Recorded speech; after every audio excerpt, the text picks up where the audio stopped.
again. All right.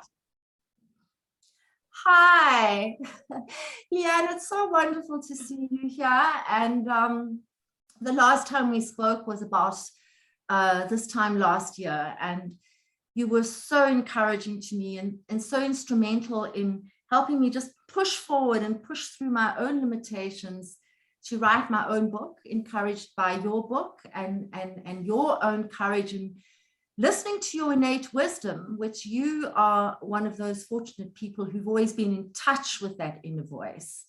And I think it's enabled you to make tremendous strides in courage. And when I think about your book and how it kind of opened when that little voice said to you, you needed to leave your husband, which living in an, you grew up in Canada, Ontario, and now you found yourself in New Zealand, and now your little voice is telling you to leave this man, and you actually listen, not knowing what lay in store for you, which again, I think, especially for a woman, takes tremendous courage. And then, of course, you went on just to expand even further and teach other women to tap into that voice. And I think that's where your work has been so very valuable. So I would love it if you wouldn't mind just elaborating, going back to that time, the courage it took to leave, and how you just flowed with it and kept going, where I think a lot of other women would have either thrown in the towel or just bitten the bullet and thought, well, let me just put up with this because I'm too afraid when I don't know where the next, bill is going to be paid or who's going to look after me. So I'd love it if you could elaborate just a little more on that. Thank you. So thank you, Caroline, for having me here on your podcast. It's been a real pleasure meeting you. And I too am very inspired by your book. Thank you. Yeah, and I love your writing. It's very real and honest. And so I first want to address, you said I got, like my intuition told me to leave my husband, and that in itself sounds horrible. And to be really honest, I never wanted to write a book about leaving your husband. And the book essentially is not about that. I mean, that is part of the story, but the book is about listening to your inner wisdom and the courage it takes to listen to your intuition. So, for me, this is all about a woman's relationship with herself. And my listening to my intuition, it's not been an easy road. Yes. When I was younger, I could see ghosts. I could see auras around people. I didn't know what it was. I could just see this light that was around people, and it would fascinate me. And then I would ask the other kids at school what it was, and nobody else could see it. And I realized, well, I first started thinking there was something wrong with me. Like, why can I see this? Why, and we lived in a haunted house. I used to go up to the attic and play with the ghosts. I mean, it sounds weird, but it was just so fascinating to me. But my parents, my mom was into intuition. My dad would talk about Edgar Cayce and his books and past lives. So I was not taught that it was abnormal. And instead, I was encouraged, and I began to study my intuition. But let me come back to a woman's relationship with herself, because it is, from my experience, intimately connected with our intuition. And so as I have delved into my relationship with myself, only because of all the work I've done, like the work I do with people, with women, the own counseling therapy that I have personally received, every single issue comes down to the lack of self-worth, not being enough, but it's all your relationship with yourself. And so a woman's relationship with herself is at the core of every single problem and issue you have in your life. And then as I started delving into that, I need to go back to the beginning. It begins when we're born. Because when you're in the womb, all your needs are met. And then when you're born, you have these needs that need to be met. And you're with, you're with these giants, whether they're your parents or guardians or, whatever, and they have to meet your needs. Now, no matter how good they are, they're wounded beings. They're carrying their own wounds, their own stuff. They're doing the best they can with what they've got. A baby's needs are never always met. And so as a little being, we experience very young the pain of and the suffering of not having our needs met. And in that, the little being is conscious, and we're looking to understand the world around us. Now, I'm going back this far because this is the root of dysfunctional relationships. This is the root. When a woman is not in relationship with herself, she attracts unhealthy situations. She puts herself in dangerous situations to please other people, to get approval. She puts her own needs last. She works until she's exhausted. And these are all signs of being out of relationship with herself. But it starts right here. Because as that little being is trying to understand the world around her. She's, let's say, 2 years old, and she sees the big people like not attending to her needs, and she's crying. And she sees them attending to other people, siblings or whatever. And the little being over here makes a decision. Now, it's not a logical decision. It's kind of more in the feelings and in the cells of your body, but a decision that I don't matter. Or something like that. I don't matter. I'm not enough. I'm not important. You take care of other people first, and then my needs get taken care of. This is where we learn that, right there. And then even as the little one grows up, I don't know about you, but I got told so many times how selfish I was just because I wanted to serve myself first. Serve your mother first. Take care of your brother. Particularly as a woman, we get taught to take care of other people first, attend to other people's needs. We learn it as bad and wrong to attend to our own needs. Very true. And so, well, how does that impact our life? Do you think that you just get over that? No, you've decided these things, and they then become part of that. I'm pointing right here. It's a computer. It's the circuitry now. This is how you view the world. You don't even question it. And so and we have having made these decisions, we then go looking for people who fit our groove. So if you have decided that you need to take care of other people's needs first, you'll attract people whose needs need to be taken care of first. You see, that's the puzzle piece. So you'll attract a partner in life who expects you to be taking care of their needs.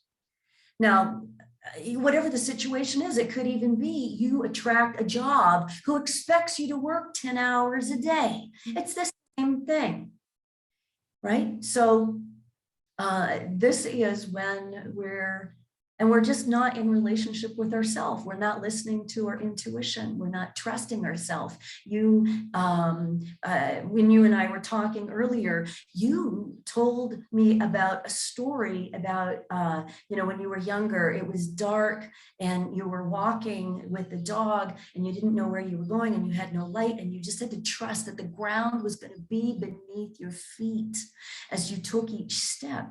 And a woman learns to not trust herself. Very true. Very true. Yeah. And so then when we don't trust ourselves, then we don't trust our intuition. And so then we have to look to authority figures or other people to tell us what to do. Well, here's how you invite in confusion. Here's then how you don't know your purpose in life, how you don't know who you are. And then you go searching for it, because you're not listening inside here, so, as you mentioned, then my book, it's been quite a long journey. So even though I had parents who didn't say that I was crazy or making all this up, or we should take you to a mental institution.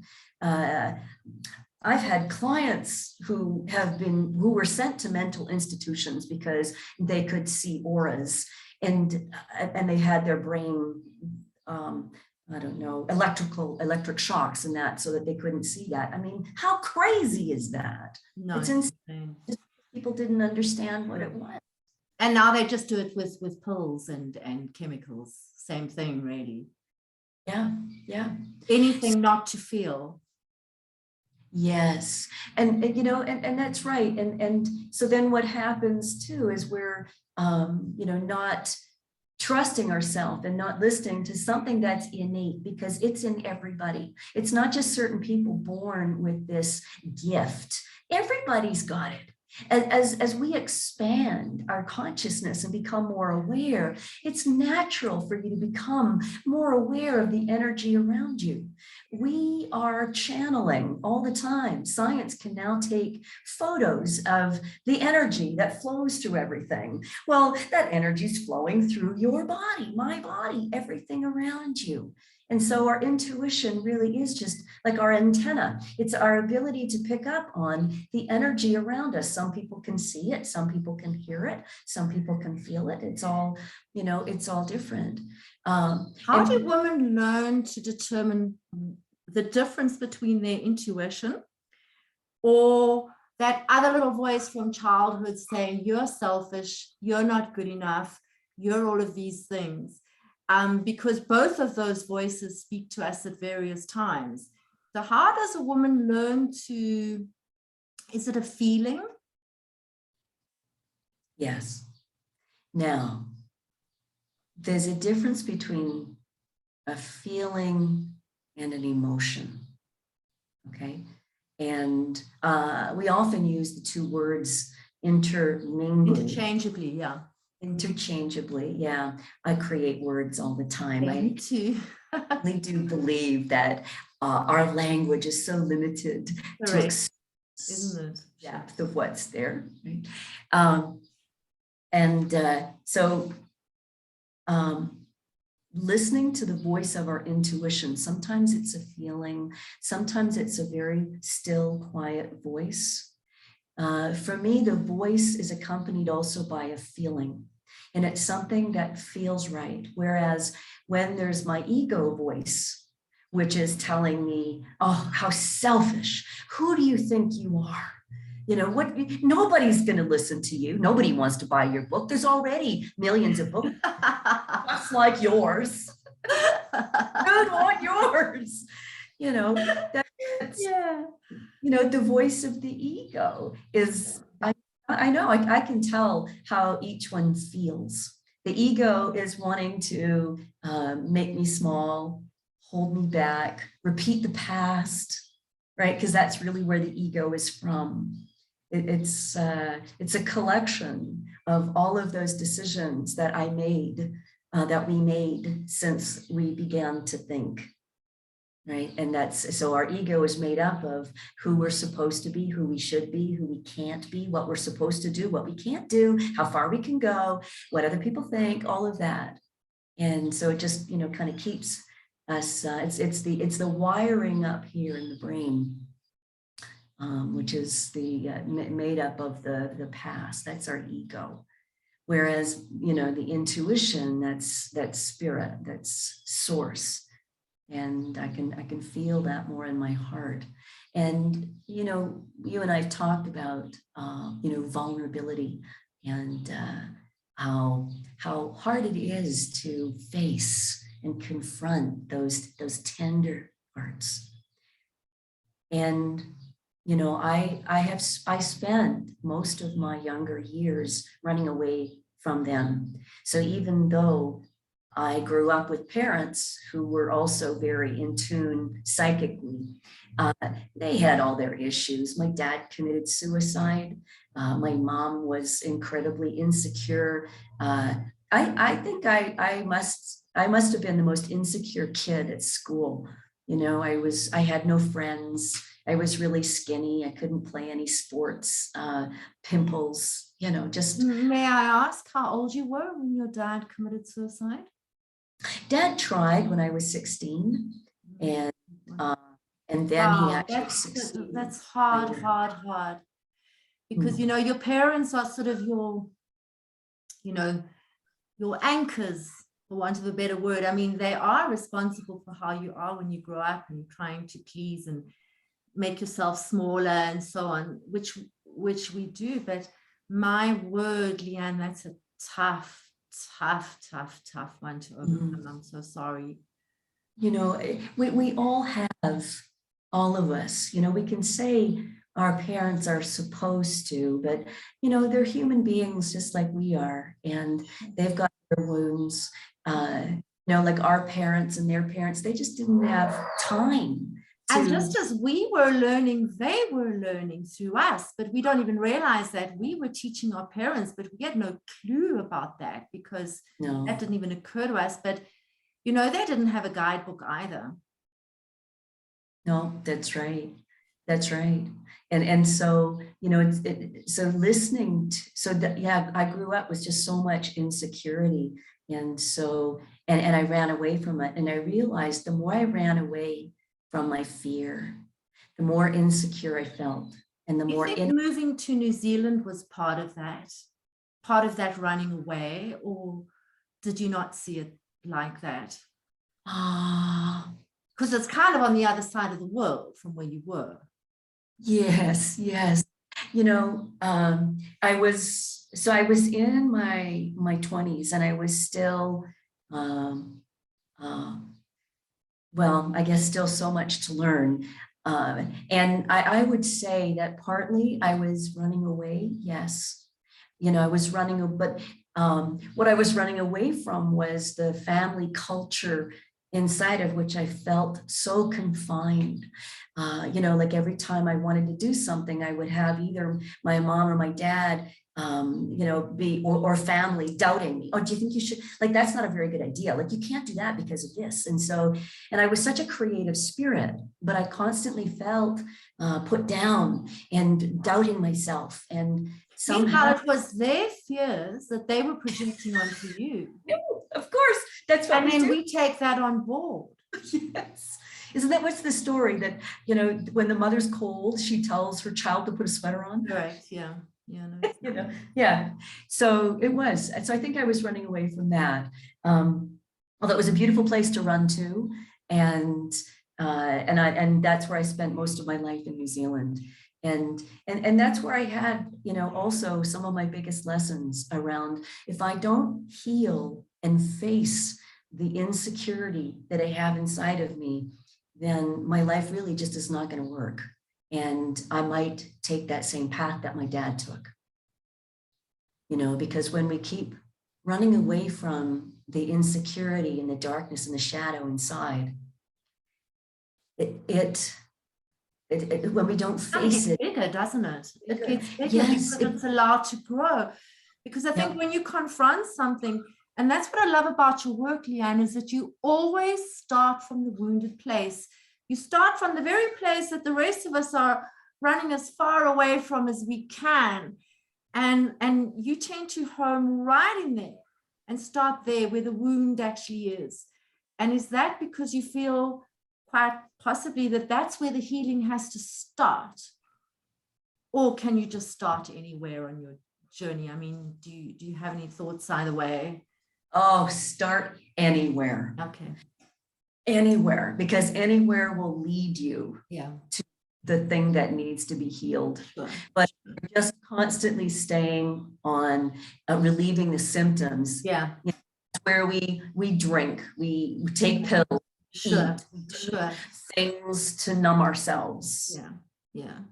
But, you know, but being in New Zealand and sort of the realization came to you that you should leave your husband. That must have been scary, because when you're living in another country with a man, it's kind of, he's even more to you, because often you've left your friends and your familiarity, your network of support behind in the old country. It's often the case, which to me takes even more courage than to leave someone else and not have that support network that you might have had from before?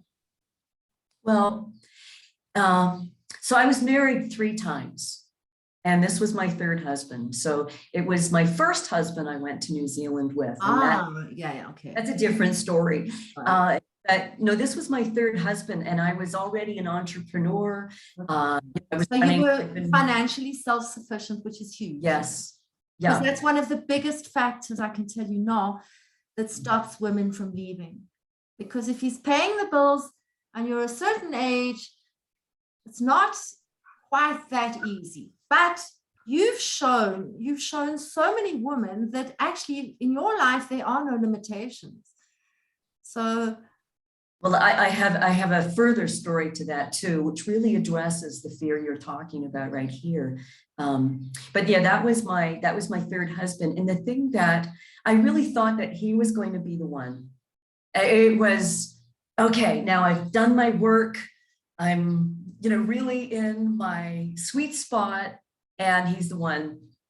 And I mean, he and I did really beautiful work together. We really did, and.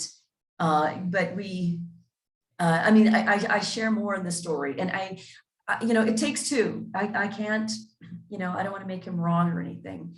And no matter how it looks, no matter how abusive someone can be, there's also the other side of,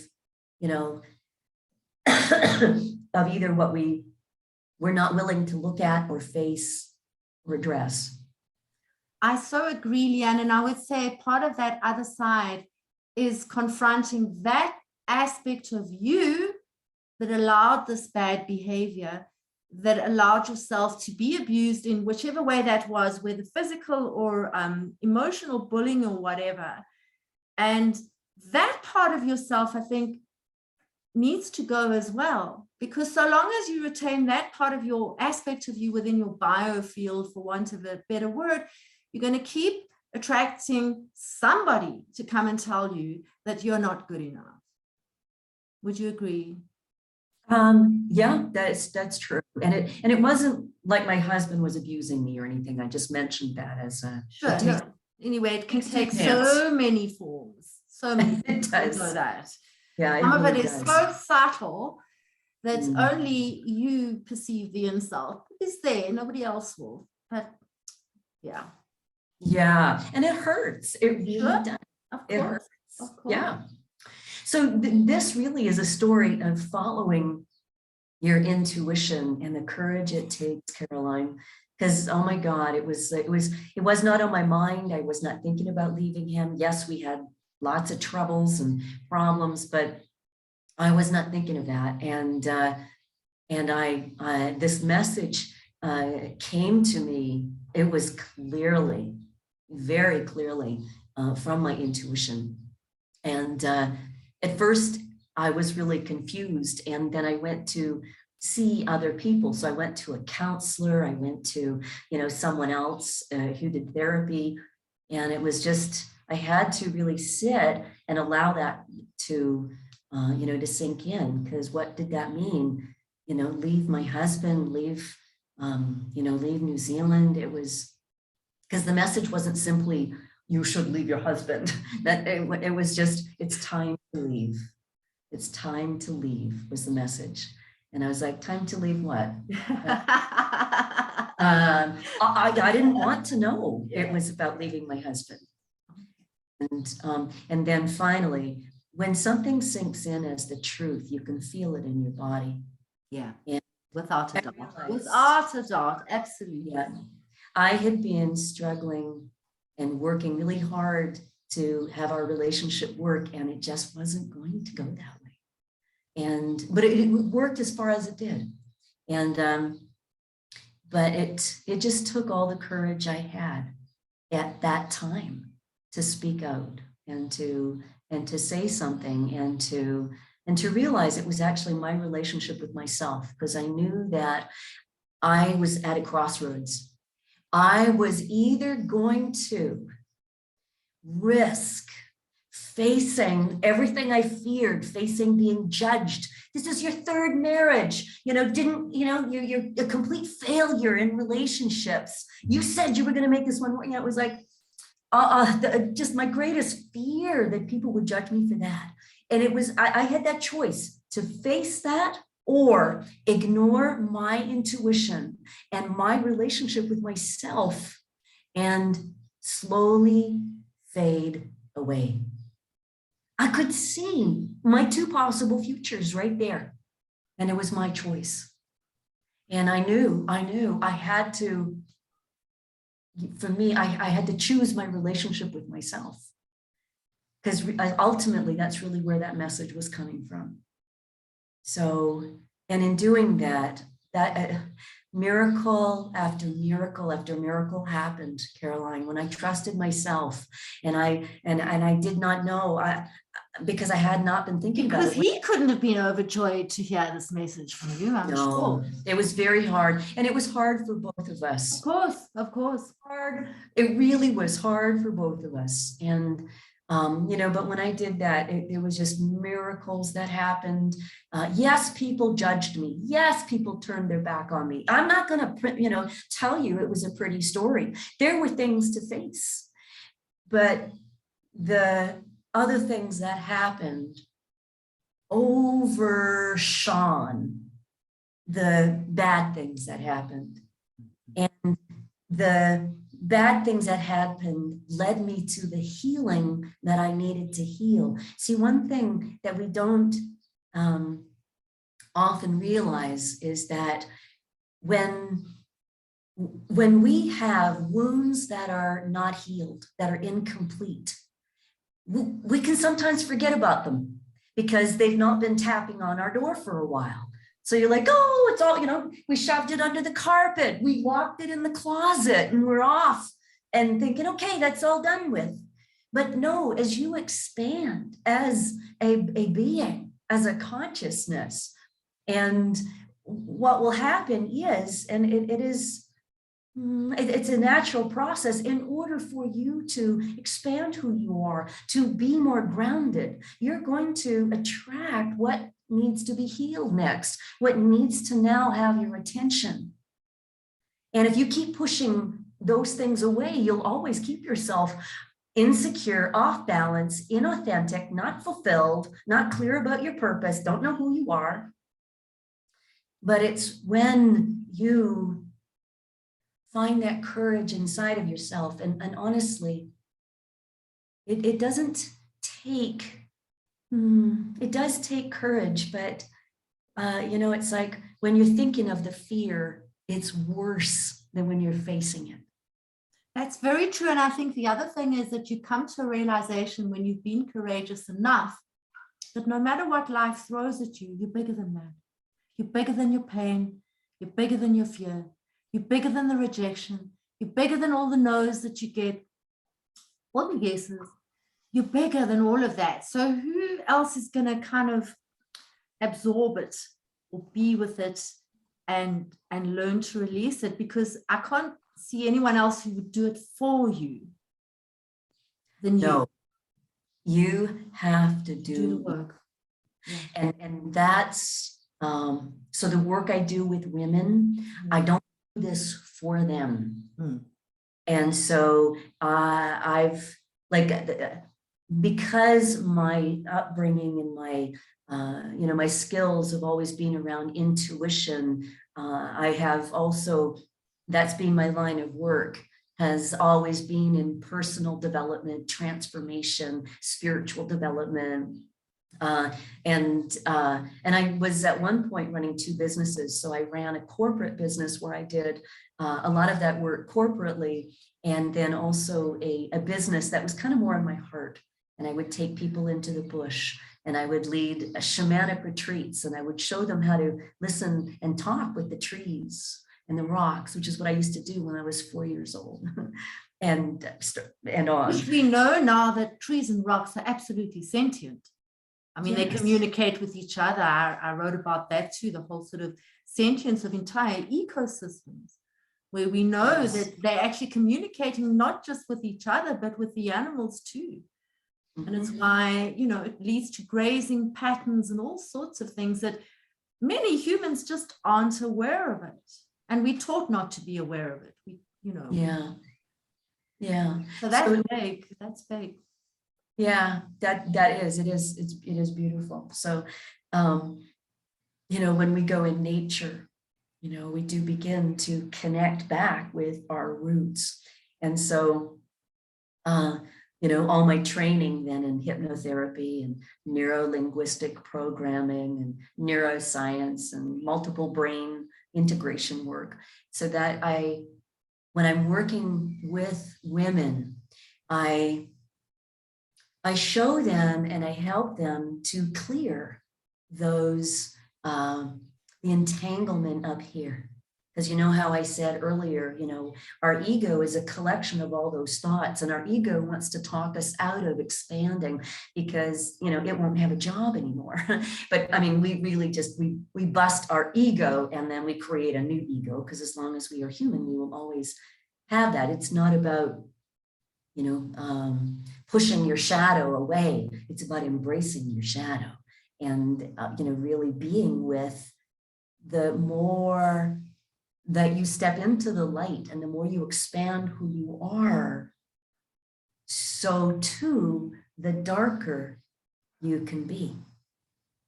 And so it's about embracing that all of you and knowing that each and every moment is a choice. Who am I going to be in this moment?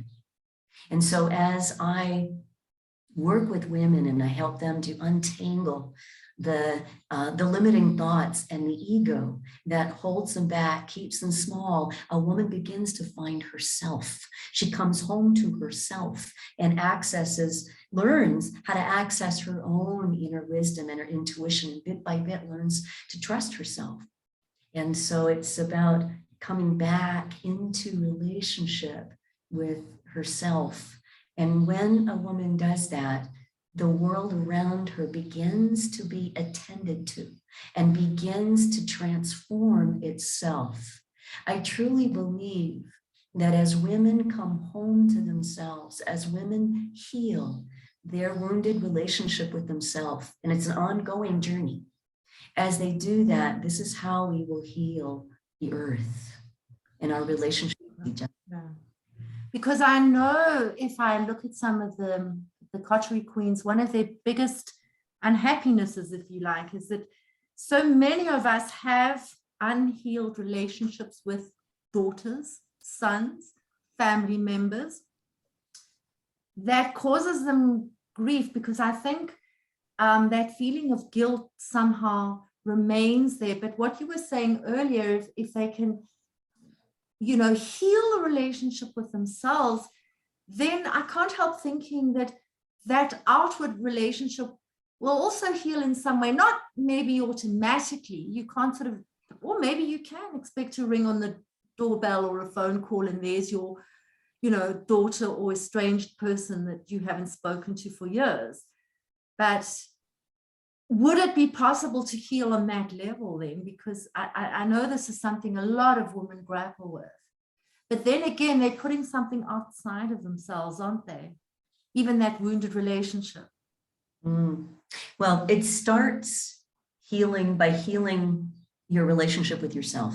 And so, yes, you can heal those relationships. And I've got some beautiful stories to share about that. But you can't heal that relationship if you've not first done this work here, because it's only when you've done this work, because we're so busy compromising ourselves in order to get on with someone, in order to be accepted, in order to be approved of, loved.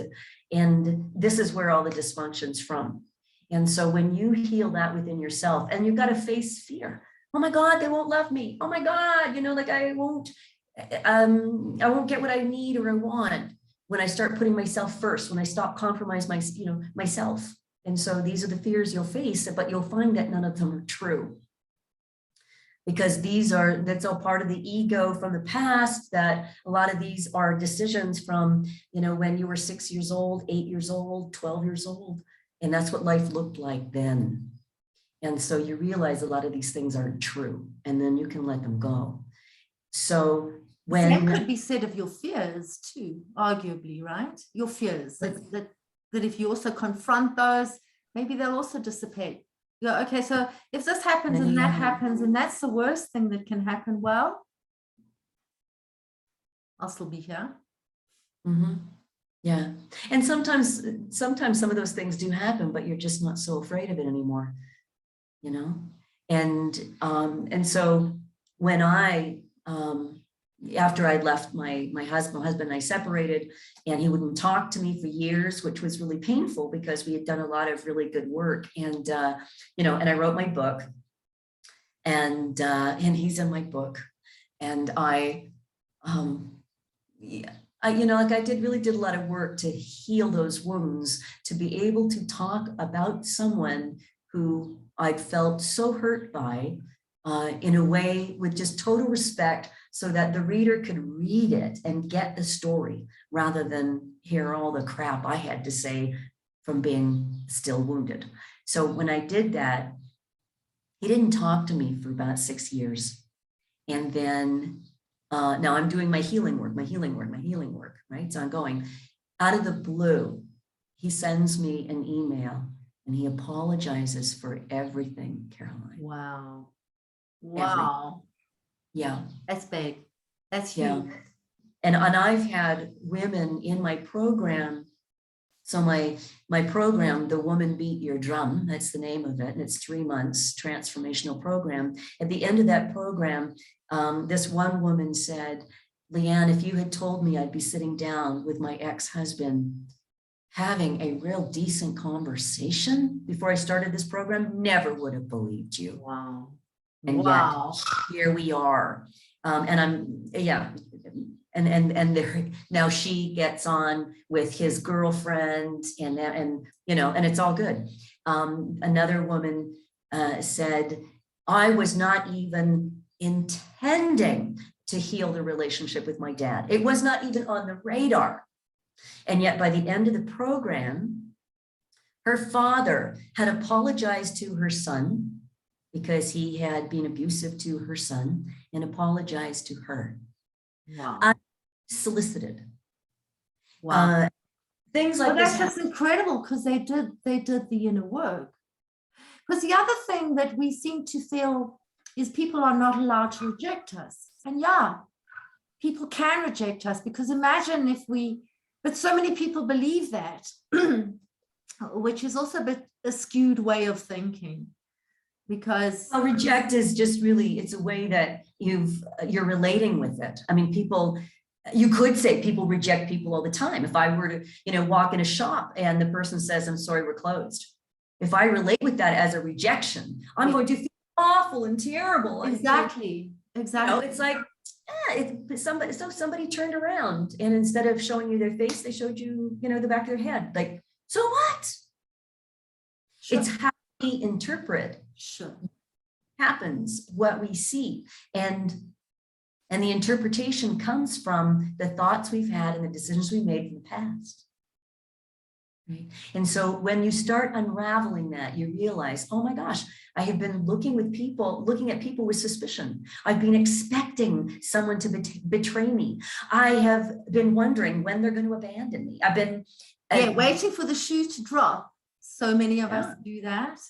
Yeah. And so what happens is you attract those very situations. But when you start unraveling those, and a lot of them, they're just like, they're in the background, like elevator music when we used to have that, and you didn't even notice it. So when you start disappearing that, releasing it, eating it from the circuitry up here, you attract different things. That's so exciting. That's so exciting. It's such an empowering message to put out there, and a message that I think so many women need to hear. Why did you call your group what you called it? You called it Women Beat Your Drum. I don't remember. A resonance thing, maybe? It was. Well, I was searching for a name.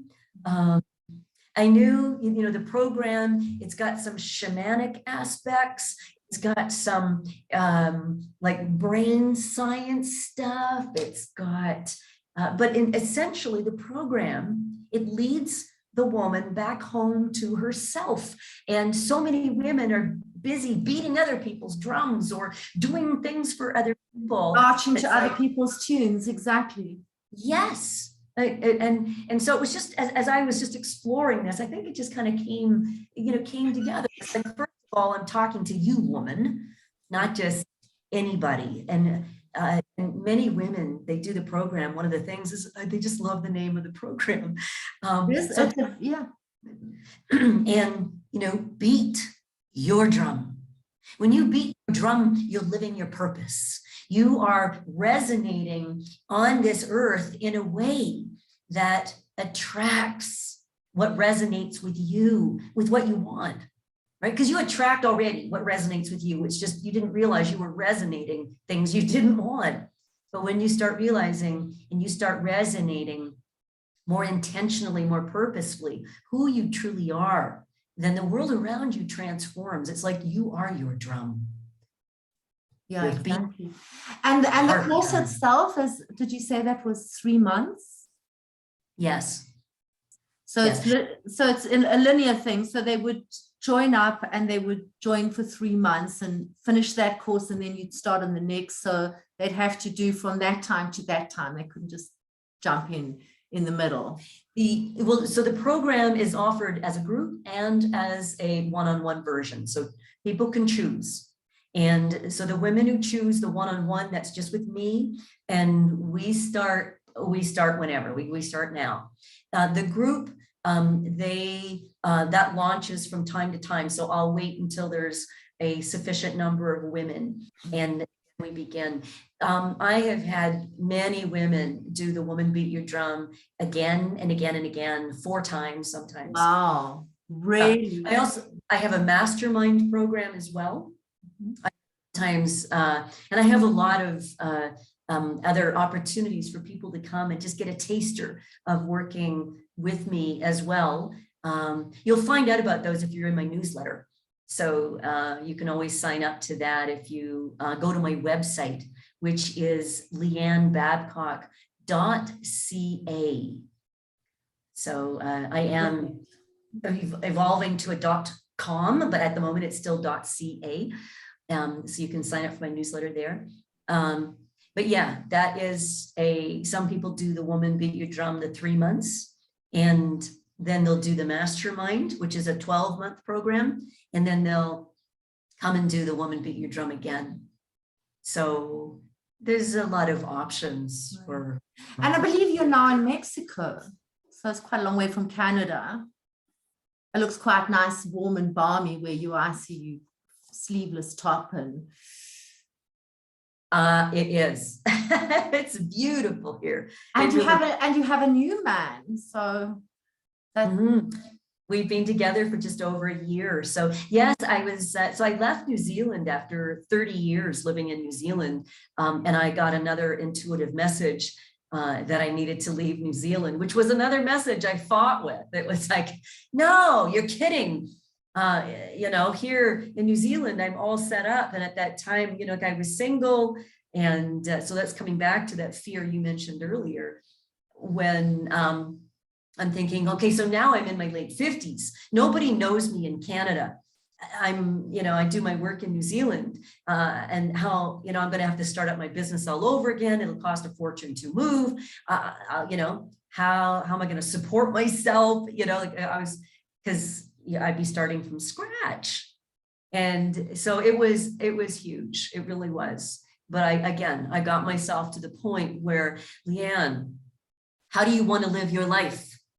Do you want to live your life from now on, like your late 50s onward, comfortable, nothing bad with that, but afraid and holding on to and afraid of losing what you've got?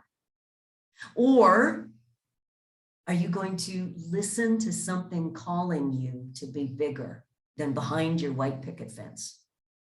Well, for me in that moment, when I put it that way to myself, it was like a no-brainer.